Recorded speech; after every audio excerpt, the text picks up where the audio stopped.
So far, we have talked about Lewis structures, and Lewis structures have provided us with very valuable information, such as the bonding scheme between atoms in a molecule, and if we have lone pairs, for example, or not. But one thing Lewis structures do not give us accurate information about is the 3D arrangement of these molecules in space. Now, in reality, spectroscopic and IR measurements or infrared measurements are done to determine the actual shapes of molecules. For example, let's take something like carbon tetrachloride. So carbon tetrachloride, when we draw the Lewis structure so far, we drew all the atoms and bonds in one plane. Okay, and in reality, when experimental measurements are done, scientists found out that chlorine has a shape of a tetrahedron. So it has a tetrahedral 3D arrangement.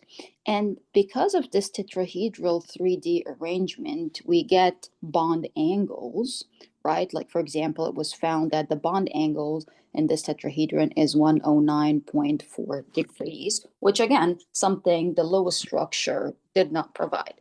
So how now can we determine the actual shape? So we are going to introduce two new concepts: electron geometry, which is the geometry of all atoms and electrons. So the electrons here are going to be bonds or lone pairs, all right, in a compound. And based on the electron geometry, we get 5 electron geometries. And I'm going to show you in an example how we're going to do that. And based on these electron geometries, we are going now to have a more accurate representation using molecular geometry. So what if some of these bonds are not bonds anymore and they're substituted with lone pairs, for example, and they have a different arrangement? And we're going to also add VSEPR theory, valence shell electron pair repulsion theory, to help us determine the actual or closest to the actual 3D arrangement of these molecules. Now, how can we determine the electron geometry? We're going to start by drawing out the Lewis structure. So again, I'm going to use the same example, which is carbon tetrachloride, CCl4, and the Lewis structure for it, we have drawn it before, is something like this.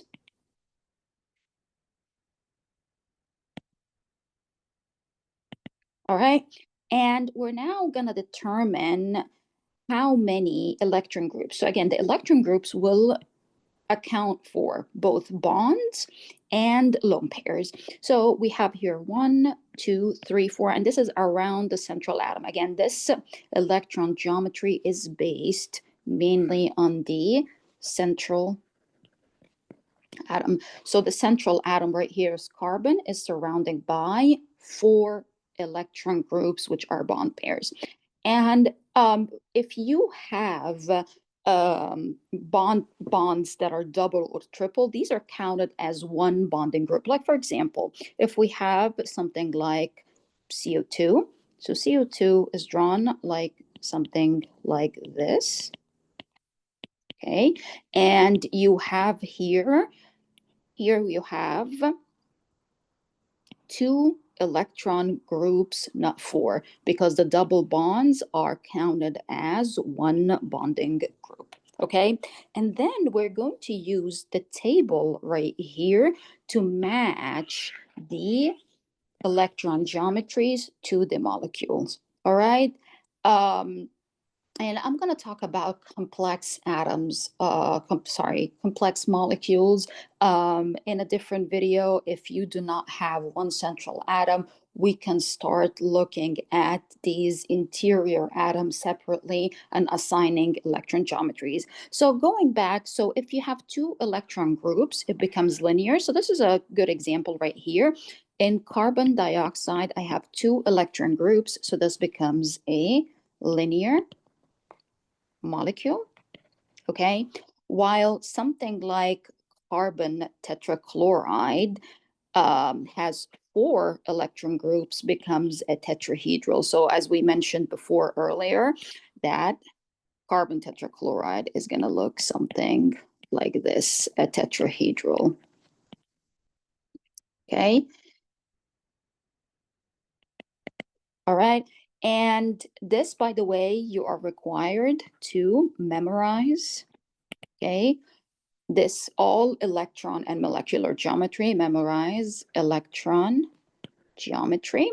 All right, so we said 2 is linear, 3 is going to be trigonal planar, so something like BF3, so boron trifluoride, it's going to be trigonal planar.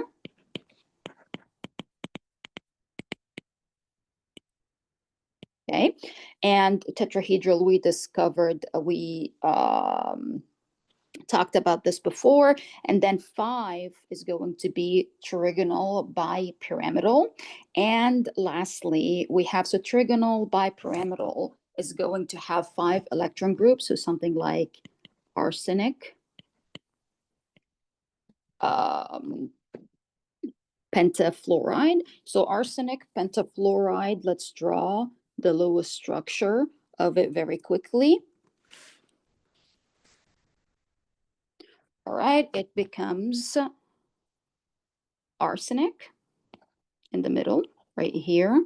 And we have here 1, 2, 3, 4, 5. And here you have the fluorines. All right, and then we have here, I'm going to fill in the octet. Okay. So this is trigonal bipyramidal. And here this is trigonal planar. And finally, octahedral. Octahedral is something like sulfur hexafluoride. Sulfur hexafluoride. We discussed this before. Oh, here, fluorines. All right, and it has 6 electron groups around the sulfur central atom. So this becomes octahedral. All right. Now let's apply what we've learned so far to these electron geometries. So for example, let's see if we can draw iodine hexafluoride ion. So this has a positive ion. Now let's start by determining the valence electrons. So valence electrons right here are going to be, the iodine is in group 7 plus 6 times 7 for fluorine, and then because of the positive charge we're going to subtract 1, so it becomes 7 plus 6 times 7 minus 1, so it becomes 48 valence electrons. So, and then iodine is less electronegative than fluorine, so this becomes my central atom, and we can draw it out like that. So it's very similar to the SF6 or sulfur hexafluoride, and this is the ion, and then we're going to subtract the 12 electrons from here, so minus 12 electrons for the bond pairs, so it becomes 36, and these 36 electrons will go around to complete the octet of the fluorines.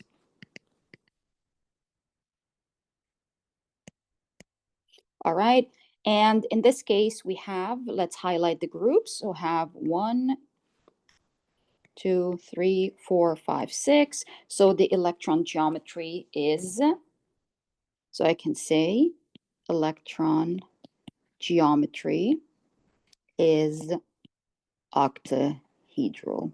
All right.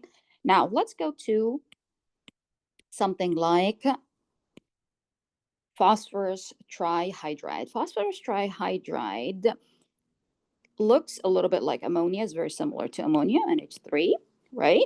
So phosphorus is in group 5 plus 3. I have 8 valence electrons, and phosphorus is going to be the central atom and has the 3 hydrogens. So if we subtract the 6 electrons, which are from the bonding pairs, we have here 2 electrons will go on a phosphorus. Now, according to the electron geometry, we're going to count both the bond pairs and the lone pairs. So the total number of electron groups, so total number of electron groups is 1, 2, 3, and then 4. So I have here 4. So therefore the electron geometry is tetrahedral.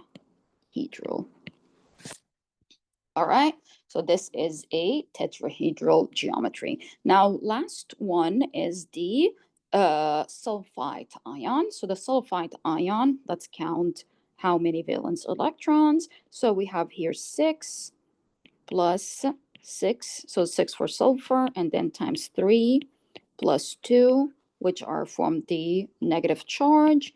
And I'm going to calculate it very quickly. 6 plus 6 times 3 plus 2, I have here 26 valence electrons, and sulfur is less electronegative, so it's going to be the central atom, right? And then we're going to subtract 6, so we have 20 electrons left. And for these 20 electrons, I'm going to complete the octet of the oxygens.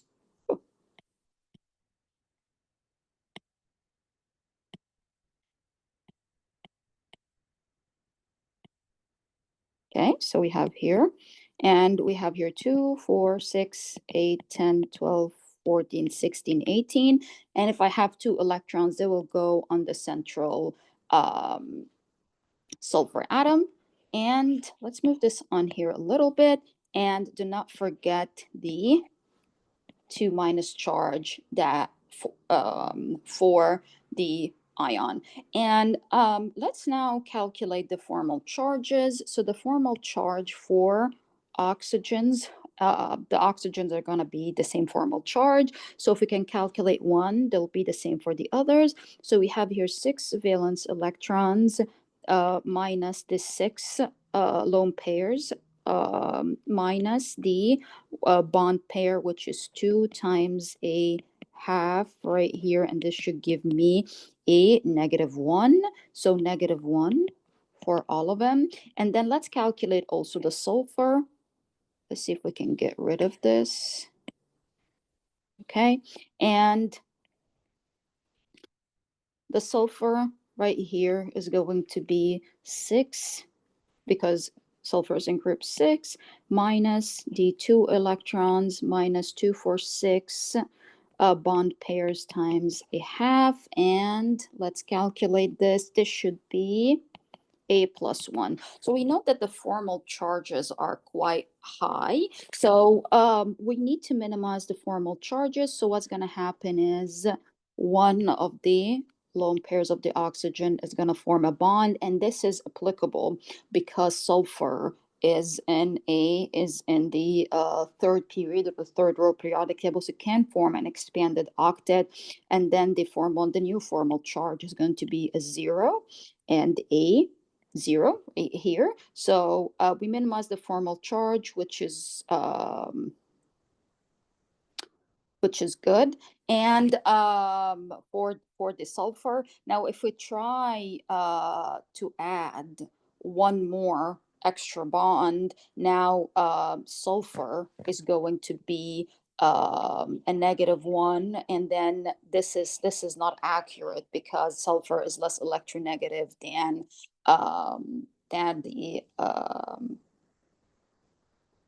than oxygen. So in this case, let's count now how many electron groups we have here. 1, because it's a double bond, 2, 3, 4. So 4 electron groups, and this becomes also a Tetrahedral.